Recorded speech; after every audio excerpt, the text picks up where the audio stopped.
Je viens de m'embarquer dans un gros projet pour les prochaines années. Ça va brasser dans ma vie. Vous allez voir. Puis je ne sais pas qu'est-ce qui s'en vient, hein, parce que seul l'avenir nous le dira, n'est-ce pas? L'école du jeu, en partenariat avec la boutique L'Imaginaire. Au-delà de vos attentes.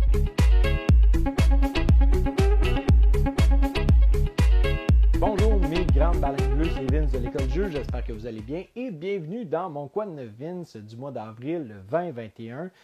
C'est une vidéo où est-ce que je vous présente différents jeux auxquels j'ai joué, je vous donne mon opinion sur ceux-ci et en même temps vous donner un petit peu de mes nouvelles personnelles, sans oublier de vous mentionner qu'est-ce que j'ai produit comme vidéo sur la chaîne pendant le mois d'avril et qu'est-ce qui s'en vient potentiellement pour le mois de mai. Maintenant, si ça vous intéresse d'avoir un peu de mes nouvelles personnelles, j'ai un gros projet dans lequel je me suis embarqué pour le mois, ce mois-ci, mais ça va durer 3-4 ans. Je vous laisse le découvrir. Là, d'ailleurs, si ça ne vous intéresse pas d'écouter la vidéo complète parce que c'est un petit peu trop long, je vous comprends. C'est la raison pour laquelle on l'a divisé en différents chapitres. Donc, si vous regardez dans la barre de défilement, vous allez avoir différentes sections de la vidéo. Et sinon, vous pouvez regarder dans la description de la vidéo, il va y avoir des timestamps, des marqueurs de temps. Donc, c'est à vous comment est-ce que vous voulez faire ça, c'est-à-dire juste passer d'un truc à l'autre ou juste cliquer directement sur le lien dans la description. Bref, libre à vous. Et je commence sans plus attendre avec le premier jeu qui se nomme Cosmopolité. Et oui, donc c'est un jeu qui en France est rendu très très très populaire ou même encore disponible. Ici au Québec, il ne l'est pas du tout, principalement à cause de l'espèce de désir de vouloir respecter leurs valeurs écologiques, éco-environnementales de la compagnie. C'est donc difficile de se faire distribuer quand on veut considérer cette production-là qui se veut être a priori locale. Donc, j'ai reçu une copie de la part de M. Le Carpentier, Jonathan Le Carpentier. Donc, merci encore, Jonathan, de m'avoir de m'avoir envoyé ce jeu-là, pas distribué. Mais bref, donc j'ai joué à Cosmopolité avec mes étudiants. J'ai voulu en fait leur expliquer ce qu'est le stress. Donc, comment est-ce que le stress se manifeste au travers de différentes situations. Et je me suis dit, Cosmopolité, c'est probablement un des meilleurs exemples de jeu qui va nous faire grandement stresser parce que tu as un joueur qui va entendre des commandes dans différentes langues et les autres joueurs doivent tenter de trouver c'est quoi la commande qui a été dite par le biais du serveur que lui qui entend va dire ce que c'est. Il ne sait pas trop, des fois c'est comme dans une langue étrange qu'on ne connaît pas trop. Donc là, les joueurs doivent regarder comment est-ce que ça sonne. Est-ce que ça sonne à peu près comme moi? Ah oui, je l'ai, parfait. Fait que là, il faut que je trouve les ingrédients qui sont reliés à ce plat-là. Donc là, je les donne à la table correspondante. Et là, par la suite, lui, le serveur va aller dans l'application et taper en fait les différents ingrédients nécessaires et surtout nous faire découvrir c'est quoi le plat en question. Si c'est bon, tant mieux. Sinon, le client n'est pas content. Donc, on doit en fait acheminer le plus de services possible et ainsi obtenir des points. Puis, si on obtient assez de points, on augmente de niveau. Et là, ça devient de plus en plus stressant, de plus en plus demandant parce que là, on ouvre la terrasse et ainsi de suite. On ouvre aussi des nouvelles recettes. Donc, c'est un jeu que j'ai vraiment, vraiment apprécié. Je pense que dans le fond, le jeu mérite beaucoup d'être joué avec des joueurs qui vont vouloir rejouer. Puis surtout, ce qui est le fun, c'est que c'est un jeu qui dure au total 6 minutes. Donc, plus d'installation autour de la table que d'autres choses. Donc, je dirais ça, c'est peut-être le petit point faible du jeu parce qu'il faut installer beaucoup de cartes autour des joueurs. Il faut aussi que les joueurs comprennent c'est quoi leur rôle. Donc là, d'expliquer tout le jeu à un moment donné, ça peut devenir long. Puis on a juste 6 minutes de jeu là, parce que ça fonctionne avec un sablier. On est à temps réduit, donc il y a vraiment c'est en temps réel. Donc c'est aussi pour ça que je l'ai utilisé pour démontrer les effets du stress sur le corps et sur l'esprit. Mais quand même, je pense que si c'est joué de façon régulière avec un groupe qui connaît bien le jeu, ça peut être super intéressant. Est-ce que le jeu, dans le fond, peut manquer de rejouabilité à cause du fait que on commence à reconnaître différents repas? Pas du tout, parce qu'il y en a tellement plein. Honnêtement, si on veut commencer à reconnaître différents plats, va falloir qu'on joue une tonne et quart de fois. Puis surtout, le serveur qui entend la commande est différent d'une partie à l'autre, ce qui veut dire que, tu sais, ça se peut que des fois, je prononce ça très très mal et que toi tu le prononces super bien ou vice-versa. Donc je pense que c'est vraiment un jeu qui nous ouvre les horizons sur différentes cuisines autour du monde, mais au-delà de ça, qui nous fait réaliser à quel point que le stress, des fois, peut vraiment venir transformer un petit peu notre état d'être, je dirais. Et c'est vraiment à ça que ça l'a servi comme but et ça l'a très très bien servi ce but-là. J'aimerais vraiment ça, j'ai hâte de l'essayer dans le fond, là, quand on va pouvoir se réunir tous ensemble encore une fois. Ça va être super le fun à sortir et surtout de rejouer encore et encore. Je le mettrais un petit peu dans la même structure que Space Alert peut-être, parce que Space Alert a beaucoup de règles, mais une partie va durer 10 minutes. Donc c'est un condensé super rapide où est-ce que les joueurs doivent coopérer le plus vite ensemble. Cosmopolité pourrait rentrer dans cette catégorie-là parce que quand même, il y a quelques petites règles ici et là. C'est pas super compliqué à comprendre. Mais quand même, ça peut être des bons jeux de fin de soirée là, qui peuvent être très le fun là, à apprécier. Dans le fond, une fois qu'on a terminé nos gros jeux de société là, avec plein de jeux de cerveau sur la table, on veut juste avoir du fun. Bref, je me répète, je passe au prochain.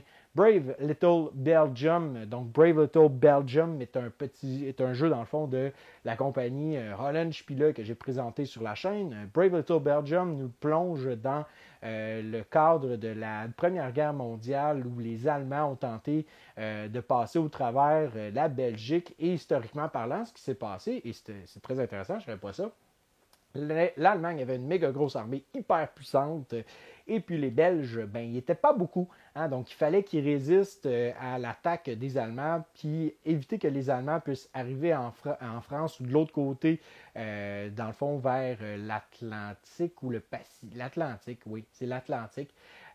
Puis, passer au travers de ça. Et nous autres, les Belges, on se doit de les arrêter. À un moment donné dans la partie, on va recevoir de l'aide provenant de la France et après ça de l'Angleterre. Donc, c'est un jeu aussi un wargame. Donc, j'ai un petit peu réussi à m'adouer Nancy à l'essayer et elle a beaucoup apprécié. Elle l'a beaucoup comparé avec Watergate, malgré que les mécaniques sont carrément différentes. Pour la simple et bonne raison que Brave Little Belgium est vraiment une espèce de clash entre deux joueurs. Il y a vraiment une espèce d'asymétrie aussi au niveau de comment on va approcher le jeu. Si on est allemand, notre but c'est de rentrer le plus vite possible dans le tas, alors que les Belges doivent vraiment se positionner de façon stratégique sur le plateau. Et c'est super simple. C'est vraiment ça, moi je pense, la plus grande force de ce jeu-là. C'est d'être très très simple et de présenter des mécaniques vraiment, des mécaniques très communes dans le wargame, mais de façon abordable.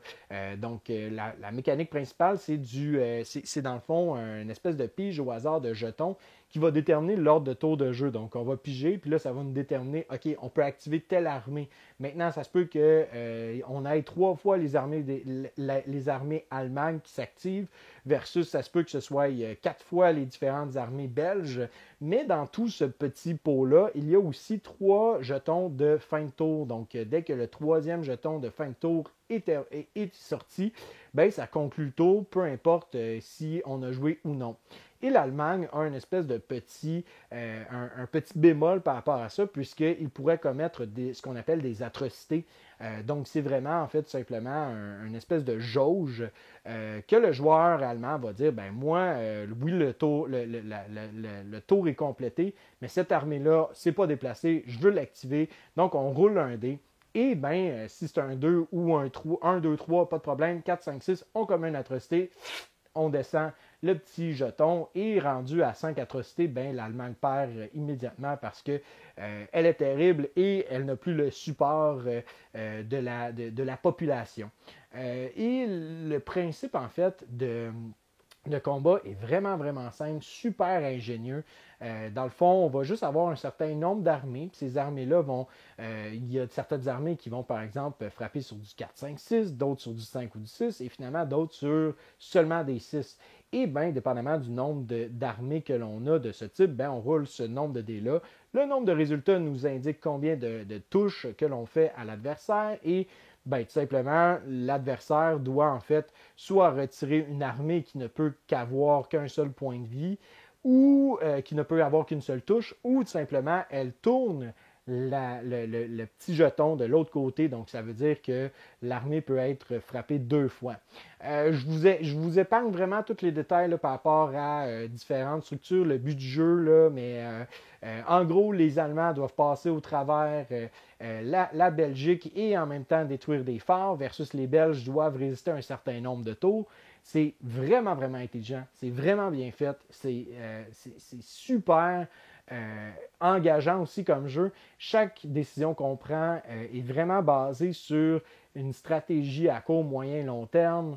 J'aime le fait qu'il y a une grosse... La portion du hasard sur qui peut jouer, qui ne jouera pas. Je trouve ça super intéressant. Ça amène une tension. Puis ça amène aussi l'espèce de « Hey, ça se peut que ce soit la seule armée qui s'active ce tour-ci. Donc, il faut que je maximise le potentiel de celle-ci. Il faut que j'observe. Puis il faut que j'analyse où est-ce que l'adversaire s'en va. Bref, si vous n'êtes pas amateur de jeux de guerre, je pense que peut-être que celui-là pourrait vous intéresser à cause de sa formule très simple, très accessible, mais aussi à cause du facteur fun. Donc, c'est pas compliqué, c'est pas alambiqué, au contraire, c'est vraiment simple, c'est streamline et ça se joue super bien, le Brave Little Belgium.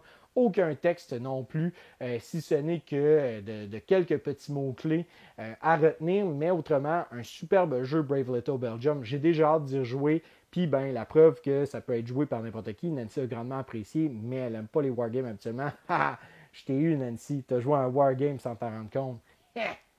Holland Spiele m'a fait tomber dans le vice du solo. Habituellement, je ne suis pas un grand fan de solo. J'ai essayé, ça n'a pas fonctionné pour moi dans le passé, mais je me suis dit peut-être que Holland Spiele pourrait être capable de me présenter un jeu solo que j'aimerais bien. Et pour l'instant, la compagnie a super bien réussi avec le jeu Escape from Hades. Donc, on s'échappe d'Hadès.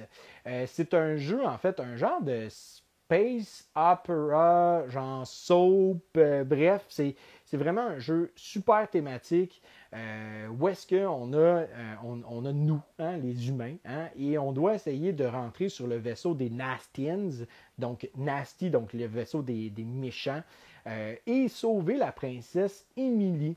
Et cette princesse-là, ben, elle se trouve dans une des 12 différentes pièces dans le vaisseau.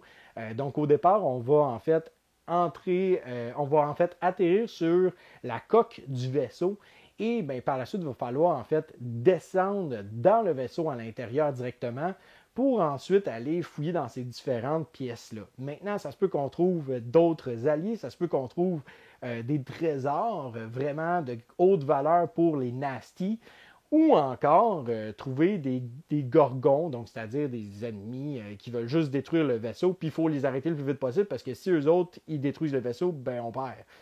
Puis une autre manière de perdre, en fait, c'est pas vraiment en fait, il y a une manière de perdre spécifiquement, c'est-à-dire quand notre vaisseau personnel est détruit, mais aussi si on n'atteint pas certains éléments de scénario, donc on a des conditions de victoire. Mais somme toute, si on répond aux conditions de victoire pour le scénario en cours, eh bien, ce qu'on va faire, c'est tout simplement calculer le nombre de points selon, en fait, les armées qui nous restent dans notre vaisseau, si on a réussi à sauver la princesse Emily ou pas, si on a différents trésors des Nasty, et ainsi de suite. Et là, après ça, on va cumuler, dans le fond, nos points de victoire, puis ça va nous indiquer, en fait, où est-ce qu'on se retrouve dans cette échelle de victoire.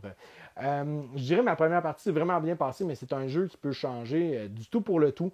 Il y a beaucoup de hasard, mais le hasard, il y a quand même une portion qui est calculable. Je ne veux pas nécessairement rentrer, encore une fois, dans les détails, mais au lieu de lancer des dés, et ça, je trouve ça très, très, très brillant, on a 2 decks de cartes. Et sur les decks de cartes, ben, on va les tourner, ça va nous indiquer, en fait, si une armée attaque ou pas, et de combien elle va attaquer. Et bien, dans le fond, l'autre carte que l'on va piger, l'autre deck, c'est le deck des Nasty. Et là, ça va nous dire, est-ce que les Nasty se défendent? Et si oui, ils se défendent de combien? Donc là, on fait le cumul et si la défense réussit à ce moment-là, il ne se passe rien. Si par contre la défense est inférieure à l'attaque, et bien à ce moment-là, on tourne le jeton et après ça, ça fait une touche et finalement, la deuxième touche, on retire le jeton. Mais aussi, on a ce qu'on appelle le Nasty Deck, donc la pioche méchante, la pioche pas fine, qui va en fait tout le temps amener des espèces d'événements de Oh my god, ça va faire mal. C'est vraiment littéralement ça. Tu lis la carte, là, puis là, t'es comme oh, t'es pas sérieux. Ah, ça scrape mes plans. Fait que là, il faut que tu t'adaptes tout le temps. Mais l'affaire qui est super intéressante, c'est qu'il y a un nombre de cartes. En fait, il y a 18 cartes et chaque carte en bas à droite va avoir un chiffre sur un D6. Donc 1, 2, 3, 4, 5, 6. Et bien souvent, il faut faire des espèces de pioches de cartes pour évaluer si on est capable de réussir à activer la compétence d'une de nos armées ou si une compétence d'une armée adverse. Et on peut choisir le deck que l'on veut. Donc, on peut regarder dans la défausse, voir c'est quoi les odds, donc c'est quoi les chances, le pourcentage de chances que le coup réussisse ou non, puis dans le fond, être capable de gérer cette espèce de hasard-là. C'est vraiment, vraiment bien fait.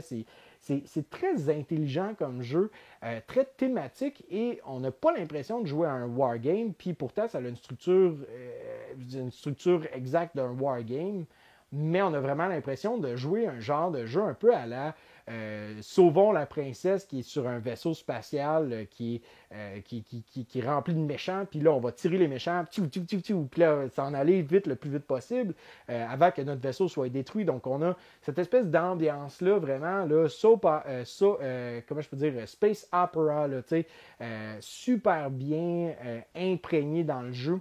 Puis c'est ça qui fait en sorte que le jeu est super intéressant. Puis là, il y a certaines personnes qui ont critiqué le fait que ce soit une princesse, mais le but, c'est vraiment juste d'avoir une espèce d'ambiance de film sci-fi, d'espace, de sauver quelqu'un des années 90, série B, là, et ça fonctionne super bien. Les graphiques sont le fun. Le livre des règles est hilarant. J'ai rarement lu un livre des règles et que je me mets à rire parce que je suis comme, voyons donc, c'est ridicule, là, les blagues qu'ils font. Puis c'est super bien intégré dans le livre des règles. On a du fun à le lire, puis surtout, on a du fun à y jouer. Je vais faire probablement une vidéo sur le jeu. En fait, je vais faire une vidéo sur le jeu. Je vais faire le deuxième scénario. Je vais vous faire un avant, pendant et après. C'est sûr, certain que je vais vous présenter ce jeu-là parce que c'est assez unique et c'est vraiment, vraiment envoûtant. Un point tel que j'aime ça, l'y jouer en tout seul. Hein? C'est bizarre, ça, hein? Entendre Vincent dire ça. En tout cas, un jeu que j'ai joué ce mois-ci sur les internets, il s'agit de John Company Second Edition. Donc, c'était la campagne Kickstarter qui avait lieu pendant le mois d'avril. Et ma foi, c'est excellent. C'est juste vraiment, vraiment bon. Comme jeu de négociation, c'est un gros jeu. C'est vraiment, vraiment un énorme jeu. Produit par Whirly Gig Games, mais créé par Co Whirly, qui est mon designer préféré de tous les temps jusqu'à date. Ce qu'il fait, c'est flabbergastant, c'est intéressant, c'est le fun, c'est engageant, c'est thématique, c'est immersif. Et John Company n'en fait pas exception. John Company, qu'est-ce que c'est? C'est un jeu assez épique de 4 ou 5 heures. Là, ça peut durer plus longtemps parce qu'il y a des scénarios plus complexes avec un ajout de règles. Bref, c'est vraiment, vraiment intense. Mais le scénario de base, on doit collaborer les joueurs ensemble pour être capable de faire fructifier une compagnie d'exploitation en Inde, donc à l'époque des 17-1800, ou pas. Dans le sens où est-ce qu'un joueur pourrait décider littéralement, moi, je vais essayer de prendre des positions d'influence dans la compagnie, puis la compagnie, on va la faire piquer du nez, puis tous les joueurs qui auront investi dans la compagnie vont perdre des points, mais moi, j'en perdrai pas, parce que j'ai pas trop investi, puis ça me dérangeait pas que la compagnie, elle tombe à plat complètement. Donc, c'est toujours de bien saisir c'est quoi les intentions des joueurs, comment est-ce que les joueurs interprètent un petit peu le désir d'avoir une certaine position ou non. Et chaque position est super intéressante, amène son lot d'avantages, son lot de responsabilités aussi. Puis il y a toujours un petit peu, c'est ça, de la magouille qui peut se passer. Tout est échangeable, tout est négociable dans le jeu. On peut décider vraiment de faire alliance avec des joueurs. Et à un moment donné, un joueur peut décider littéralement, ben moi, ça me fait plus mon affaire ce qu'on a fait comme alliance. Je te donne un coup de couteau dans le dos. Moi, j'aime énormément ces jeux-là. Et il y a un côté gestion de ressources aussi qui est quand même très, très, très prenant. C'est ça, le côté euro est vraiment intéressant. C'est comme si au final, Coworley avait réussi à créer une espèce de jeu où est-ce que plutôt que chacun ait sa petite compagnie personnelle puis qu'on essaie de la faire fructifier, ben, tout le monde gère la même compagnie. Puis ben, on va tout occuper des positions différentes dans cette compagnie-là. Donc ça, c'est vraiment intéressant. Puis on se prend au thème, on se prend dans le fond dans l'immersion que le jeu nous offre. Puis si vous êtes un fan de jeux euro, je verrais probablement certaines personnes apprécier le style qui est vraiment, vraiment bien intégré là, à une gestion de ressources avec, dans le fond, une recherche de points de victoire, aller cumuler le plus de points possible de différentes manières. On doit bien gérer notre argent, on doit bien comprendre, en fait, c'est quoi les impacts puis les influences de nos coûts, les conséquences de chacune de nos actions. Je pense que vraiment ce jeu-là a beaucoup à offrir. Même si c'est un jeu de 4-5 heures, c'est vraiment un jeu que je pense, moi j'ai backé définitivement, mais quand je vais avoir la copie puis que je vais faire une espèce de call-out de OK, on fait une game de John Company qui s'en vient parfait et on joue juste à ça pendant la journée, puis c'est parfait comme ça. Parce que c'est ça le but de ce jeu-là. C'est pas de faire OK, on passe à un prochain. Non. C'est OK, on s'assoit, on joue, on a le nez dans les règles des fois pour voir c'est quoi les exceptions, puis c'est quoi les petits détails qui nous manquent, quoi que ce soit. Mais après ça, une fois que c'est fait, on embarque, puis on va let's go, puis c'est le fun. Puis j'ai hâte en fait de voir comment est-ce que le jeu va évoluer parce que contrairement à l'habitude, Coworley a présenté un Kickstarter qui, en fait, à l'habitude des Kickstarter, pas contrairement à l'habitude de Coworley. Coworley fait toujours ça dans ses Kickstarter. Il nous présente un jeu où est-ce que le produit final n'est pas complété. Il n'est pas terminé du tout. Il est encore en playtest, mais son but, c'est vraiment de permettre à la communauté de faire différents essais, essais-erreurs, de voir des tests, de voir l'élasticité du jeu, c'est quoi les points forts, c'est quoi les points faibles, et bien d'être en communication aussi avec Monsieur Worley via les réseaux sociaux, de lui donner notre feedback, de lui donner notre opinion, notre perspective par rapport au jeu. Et ça, c'est vraiment, vraiment intéressant comme principe, comme approche, je trouve, parce que dans le fond, la version que j'ai jouée du jeu, j'ai joué 2 parties de la version initiale et ben depuis ce temps-là, la version initiale, elle a complètement pris le bord et il a remanié toutes les règles de A à Z. Donc là, je vais m'asseoir devant le jeu, je vais savoir principalement la structure, mais il va y avoir plein d'affaires qui vont avoir changé par la suite. Donc ça, je trouve que c'est vraiment, vraiment intéressant de pouvoir participer à ce côté-là du testing, mais aussi d'être capable de vraiment avoir un produit dans nos mains qui va être final et qui va avoir été travaillé, puis qu'on le sait qu'il va avoir été, ça va être un labeur d'amour, ça va vraiment être un travail qui va avoir été dans plusieurs différentes mains, dans plusieurs différents contextes. On va pouvoir l'avoir joué avec différentes personnes.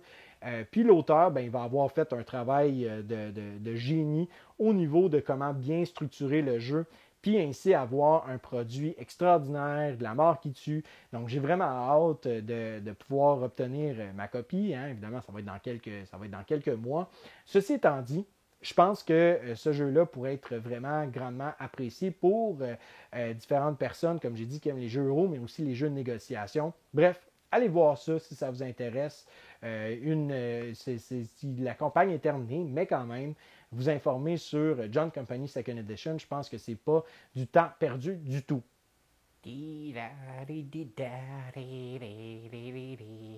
Ah, mais vous êtes là!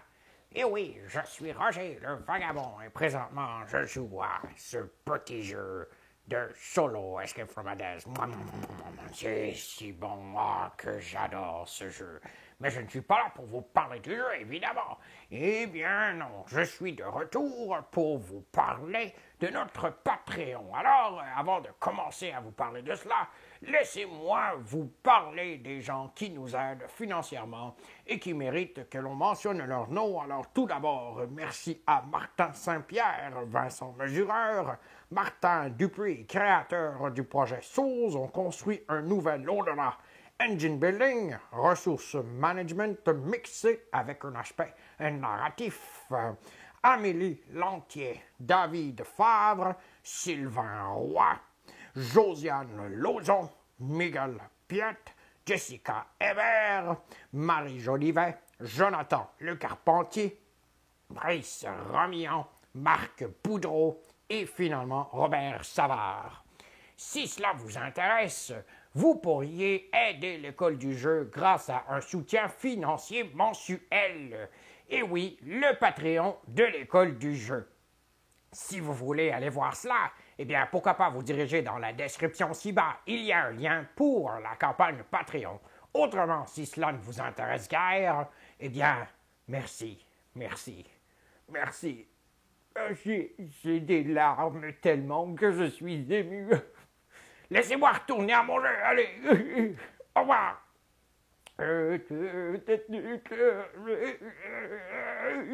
Un autre jeu de Hollandspiele que j'ai joué, il s'agit de Meltwater, un jeu dans lequel on a une espèce de futur post-apocalyptique alternatif où est-ce que la guerre froide, ben ça n'a pas juste été une guerre froide, il y a eu des attaques nucléaires du côté de la Russie et du côté des Américains.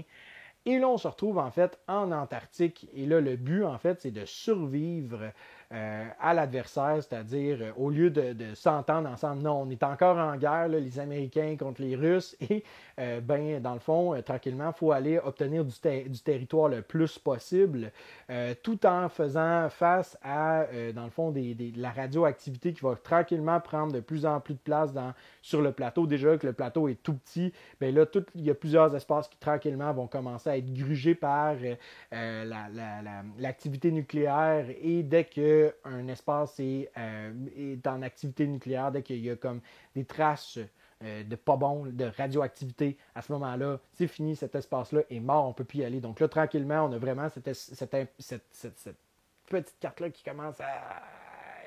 Puis là, maintenant, on n'a plus le choix. Il faut se rentrer dedans. Et on va perdre définitivement plein de trucs. Donc, c'est tout le temps une question de qu'est-ce que je suis prêt à perdre pour faire le plus de dommages à l'autre. Donc, très, très, très interactif.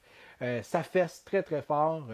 Je dirais que le petit côté un petit peu, pas négatif, mais il va avoir un petit côté abstrait où est-ce que vraiment c'est du positionnement, c'est vraiment un 1 contre 1. Et de la manière que le jeu est fait, on a l'impression de faire affaire avec un jeu abstrait parce que les règles sont super simples, mais tranquillement, on va avoir toutes ces espèces de restrictions-là autour du déplacement et tout ça. Malgré que le thème, on le ressent, là, je veux dire, le thème est présent, ça reste quand même que la dynamique de jeu est un petit peu abstraite. Et moi, je ne suis pas un grand fan nécessairement de jeux abstraits, mais je peux voir beaucoup de gens qui peuvent vraiment, vraiment apprécier ce jeu-là. Je ne pense pas me le procurer. J'étais content de l'essayer sur TTS, par contre, Tabletop Simulator. Mais je ne pense pas nécessairement me procurer ce jeu-là parce que je ne vois pas nécessairement de longévité, c'est-à-dire que les parties risquent d'être du pareil au même, au sens parce qu'on va vraiment avoir juste un clash entre les deux joueurs. Il va falloir s'adapter à où la radioactivité apparaît, puis aussi s'adapter à ce que l'adversaire fait. Mais je pense que c'est un très très bon jeu, là. Je veux dire, il y a vraiment une morale derrière où est-ce que, tu sais, au final, au lieu de se chicaner ensemble, à un moment donné, on peut décider d'abdiquer, là, tu sais, puis on peut décider de faire, OK, tu sais, faisons la paix. Mais non, dans le jeu, c'est comme la guerre est plus importante, puis avoir raison, c'est plus important. À un point même où est-ce que dans les règles, ils disent, si à un moment donné, vous vous rendez compte que vous êtes en train de perdre, vous avez le droit de dire « t'as gagné » à l'autre. Mais comme les généraux dans les armées, abdiquer, ça n'existe pas. Puis c'est le livre de règles qui termine comme ça, littéralement. Puis là, tu es comme, oh, OK. Puis là, ça nous fait vraiment une belle réflexion, encore une fois, dans tout ce jeu-là. Meltwater, super intéressant, mais comme j'ai dit, peut-être pas pour moi. Mais si vous êtes fan de jeux abstraits, allez voir ça parce que c'est super simple, encore une fois. Des règles très, très, très compréhensibles. Pas de texte non plus, c'est génial, pas de texte dans le jeu. Mais sinon, je continue avec Stampede, un jeu que j'ai présenté sur la chaîne à la fin du mois d'avril. Stampede, j'y ai joué avec mes élèves et je pense que mes élèves ont apprécié. Ceci étant dit, je pense qu'il y a beaucoup de règles pour un jeu qui se veut un petit jeu familial et accessible. Je pense que Stampede a un problème où il tombe un petit peu entre deux craques de chaise parce que les règles sont simples, mais les animaux, il y en a environ 9. Donc, il faut apprendre l'effet des 9 animaux, malgré le fait que chaque animal a son lot d'iconographie pour être capable de comprendre la carte. Et à un moment donné, on saisit bien. Mais quand même, ça peut prendre un certain temps. Là. Puis là où est-ce que je suis peut-être un petit peu ambigu, c'est que je pense que ça peut être un jeu familial qui peut être le fun à ressortir à plusieurs reprises. Est-ce que c'est un jeu qui va plaire à des gamers? Puis est-ce que vraiment ce jeu-là va ressortir comme filler? J'aurais de la misère à dire oui. Je pense vraiment que ça va plus se jouer là, avec des gens qui sont plus néophytes, je dirais, dans le jeu de société. Ça se sort bien, c'est sympathique. Beaucoup de take-date aussi. Ça peut remplacer le Uno. Donc, il y a vraiment tous ces beaux petits côtés positifs. Mais le côté négatif, c'est que je ne sais pas jusqu'à quel point que ce jeu-là va perdurer dans une collection ou du moins va être joué de façon routinière, de façon habituelle. Donc, c'est un petit peu mon appréhension par rapport au jeu. J'ai juste joué une partie, donc c'est difficile pour moi de vraiment bien mettre des mots sur une critique constructive. C'est pour ça que dans la vidéo que je vous ai présentée, je vous ai seulement donné mes premières impressions. Mais j'ai quand même apprécié là, la partie, c'était le fun. On s'est un petit peu chamaillé les uns les autres. Puis là, à un moment donné, bon, circonstanciellement, un joueur a remporté la partie. C'était super. C'est super le fun. Là, on a eu beaucoup de plaisir. Mais comme je dis, ces petits côtés-là, ces petits accrochages-là font en sorte que je ne suis pas prêt à dire waouh, plus, oui, allez vous l'acheter. Je suis ambigu par rapport à tout ça. Bref, si ça vous intéresse d'aller voir de quoi ça a l'air, c'est un jeu vraiment simple. J'ai fait les règles. Tu piges une carte, tu joues une carte, tu fais ce que la carte elle te dit. Ton but, c'est d'accumuler 5 cartes du même type ou les 9 différentes cartes. Je vous ai expliqué les règles. C'est vraiment aussi simple que ça. Donc, allez voir si ça vous intéresse les règles par rapport à ce jeu-là. Il s'en vient en français d'ailleurs et je vous garantis que la traduction va être pas pire pantoute.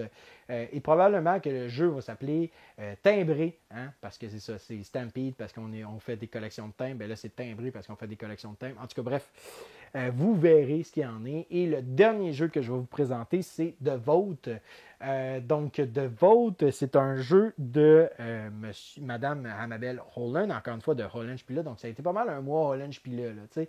Mais par contre, The Vote, c'est un jeu qui m'a vraiment impressionné. Ça reprend en fait certains principes, j'avais parlé dans mon dernier coin neuf, de This Guilty Land. Ça reprend un peu les mêmes mécaniques, ça reprend un peu le même côté, le clash entre la suppression et l'égalité. Donc l'égalité veut que le vote des femmes soit le plus vite passé possible, alors que la suppression, la suprématie désire à tout prix que le statu quo, donc c'est-à-dire les hommes peuvent voter d'attente. Je dirais le jeu est violent au sens où est-ce que ça fesse, là. C'est du clash, c'est vraiment un jeu où est-ce qu'il faut bien créer nos stratégies.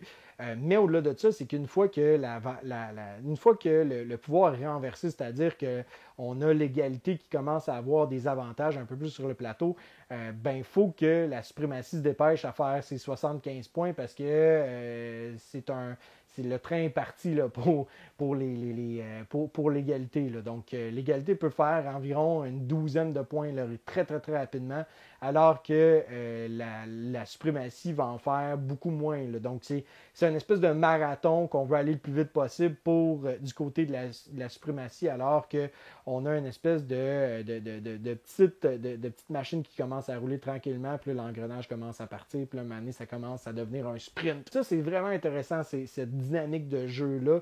Le fait qu'on a les deux une course à faire, ça dépend juste de comment est-ce qu'on joue bien nos cartes. On peut bloquer l'adversaire de différentes manières. Oui, le jeu, je le réitère, le jeu, au niveau de la qualité du matériel, c'est pas nécessairement présent, mais l'esthétique est vraiment hot. Sérieusement, je trouve que c'est un des plus beaux plateaux de jeu qui va vraiment crier le thème qui va vraiment nous faire appel, en fait, à cette espèce de combat-là que les femmes ont livré pendant 100 ans au niveau du suffrage américain. Donc, c'est vraiment un très, très bel hommage. Et bien, j'ai juste joué 2 parties, puis j'ai tout de suite rangé la boîte parce que je ne veux pas trop jouer. Parce que c'est le genre de jeu que plus que tu joues, plus que tu deviens bon. J'ai pas envie de me brûler, en fait, les punchs ou l'interaction ou les clashs que je peux avoir avec un ami. Je veux jouer vraiment avec des amis pour être capable de vraiment, le plus possible, apprécier ce jeu-là dans son ensemble. Mon mois d'avril a été très, très, très chargé puisque tout d'abord, j'étais en plein milieu de finir un contrat de traduction pour une compagnie.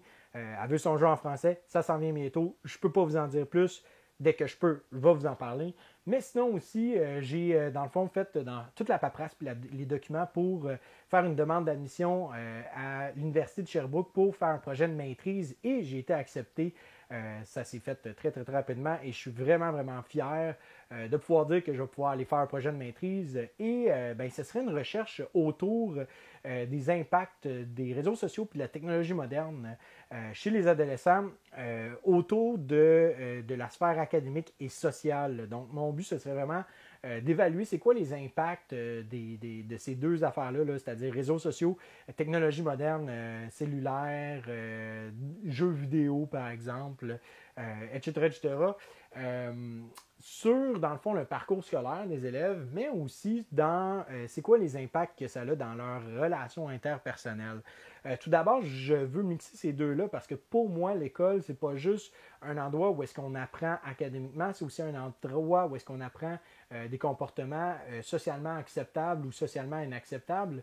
Donc, ces deux aspects-là, pour moi, ne sont pas indissociables. Ceci étant dit, dans un projet de maîtrise, il va falloir qu'on fasse des sacrifices apparemment.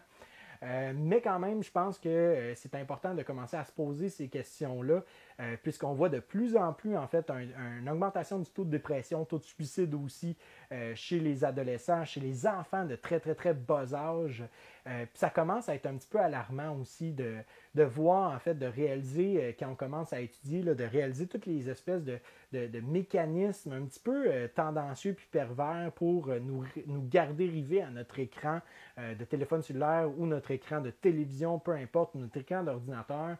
Il y a vraiment, vraiment des principes qui ont été adoptés de façon intentionnelle pour nous faire, nous garder là, le plus rivés possible puis avoir le plus possible notre attention. Puis tout ça, ça fait en sorte que ça a un impact aussi, puisque on peut parler de la personnalisation de notre feed, nos murs Facebook, personnalisation des informations que la collecte de données par rapport à nous. Donc, on peut parler de ça, où est-ce que les jeunes ont de plus en plus de difficultés à voir qu'est-ce qui est la vraie, qu'est-ce qui est du faux. Mais non seulement ça, les jeux vidéo aussi, là, c'est un principe, c'est un système de behavioriste très, très, très de base. Là, c'est du comportementalisme à son état pur, c'est-à-dire je fais une action, je suis récompensé, je fais une autre action, je suis récompensé. Donc, plus que je suis là-dedans, plus que dans le fond, il y a une satisfaction, il y a un désir de vouloir se retourner là parce que c'est satisfaisant, on se sent accompli en faisant ça. Surtout dans des jeux là, où est-ce que c'est en ligne et en live, puis où est-ce qu'il faut continuellement en fait faire avancer nos personnages. Tu sais, je pense à des MMORPG par exemple. Et là, en fait, vient un peu cette espèce de problème-là parce qu'on est de plus en plus accaparé par nos identités virtuelles, c'est-à-dire notre personnage, notre personnage dans un jeu ou encore notre identité sur Facebook, sur des débats, sur des opinions. Ça prend tellement de place dans notre vie à un point tel que je pense qu'on oublie de plus en plus. Il y a un côté, notre identité là, en soi, là, à l'extérieur de notre vie virtuelle, qu'est-ce qui se passe dans le monde réel. Puis on le voit en fait comment est-ce que les adolescents, les enfants sont impactés par rapport à leur motivation à l'école, par rapport à des cours magistraux, par rapport à, dans le fond, l'interaction qu'ils ont. C'est toujours ironique de rentrer dans une école secondaire, de voir à peu près 1500 élèves, 3000 élèves qui sont là, puis qu'il n'y a pratiquement pas ben de bruit, puis tout le monde est arrivé sur leur téléphone cellulaire, versus à une certaine époque où est-ce que c'était bruyant, tout le monde se parlait, tout le monde discutait ensemble, et là on est rendu vraiment dans un autre extrême Puis je pense que ça, ces impacts-là devraient définitivement être étudiés. Puis on devrait commencer à réfléchir davantage aux réseaux sociaux, puis, mettons, à la technologie moderne, non pas comme des outils de communication, des outils de divertissement, mais plus comme des produits de consommation qui peuvent peut-être mener à une dépendance. Donc, mon but, c'est pas de juger, mon but, c'est pas d'arriver en fait avec des doigts levés puis du pointage de doigts, non, vraiment pas. C'est juste que présentement aussi, en 2022, le DSM, donc le Dictionnaire de la santé mentale, qui est un ouvrage que les psychologues, les psychiatres utilisent fréquemment, on va rajouter enfin, finalement, ça fait tellement longtemps que ça aurait dû être ajouté, mais la cyberindépendance, l'addiction, ils appelleront pas ça comme ça, mais ce qu'on appelle la cyberindépendance, l'addiction aux écrans, c'est-à-dire être dépendant à tout ce qui est réseaux sociaux, tout ce qui est Internet, puis tout ça.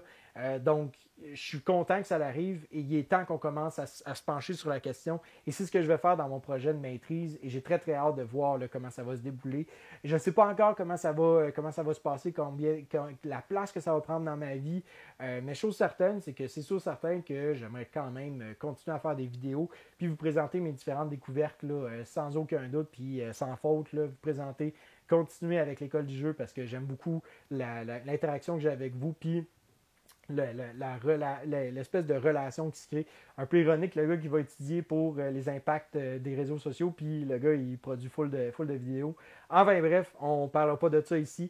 Oui, il y a une ironie. Et par contre, je pense que ça peut être consommé de façon raisonnable. Et bref, on en parlera un peu un moment donné.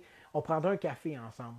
Hein? Je pense que ça, c'est la meilleure manière de pouvoir en discuter. Là, un bon petit café ou un thé, une bière, une coupe de vin, bref, un verre d'eau. Hein? C'est comme tu veux. Bref, on verra à ce moment-là. En ce qui a trait de l'implication au niveau de la chaîne pour le mois d'avril, d'abord le 1er avril, on a fait une vidéo moi et Nancy où est-ce qu'on a décidé de faire un petit poisson d'avril. Donc si ça vous tente de rire un petit peu puis de nous entendre dire des niaiseries, allez voir ça. J'ai fait mon Quoi 9 aussi qui était très très long. Malheureusement, celui-là risque d'être il va être un petit peu moins long, mais il risque d'être long quand même. On a fait aussi un épisode de Je t'aime, moi non plus, où est-ce que Nancy vous a présenté 3 différents jeux qu'elle a aimés et que moi, je n'aime pas vraiment. Sinon, j'ai continué mon top 100 avec les positions 90 à 81, ainsi que les positions 80 à 71. Je vous ai fait une présentation, dans le fond, les règles et la critique de Gutenberg, un petit jeu, en fait, de lettres super intéressant qui s'en vient bientôt en français ici au Québec. Sinon, je pense qu'il est déjà disponible en France. J'ai fait aussi une vidéo, en fait, qui a été votée par nos Patreons sur Hollandspiele, cette petite compagnie sur laquelle je suis tombé et que je suis tombé en amour. Donc, si ça vous intéresse d'aller voir c'est quoi, allez-y vraiment, là, c'est vraiment une superbe vidéo. Puis je suis vraiment fier d'avoir fait celle-ci et de pouvoir avoir partagé un peu le but de cette compagnie-là, c'est-à-dire produire des jeux plus ou moins un petit peu difficiles, pas difficiles d'accès, mais qui sont très excentriques, qui sont très champ gauche, tout en promouvoyant le jeu de façon du bouche à oreille. En tout cas, bref, allez voir ça. Fantasy Realms, The Cursed Horde, donc ça c'est une nouvelle extension qui vient d'arriver pour le jeu Fantasy Realms. Si vous êtes déjà familier avec le jeu de base, il y a une extension qui s'en vient, j'espère très très bientôt en français. Et sinon, j'ai fait aussi une vidéo de Stampede, un autre jeu qui s'en vient en français sous le titre probable de Timbré.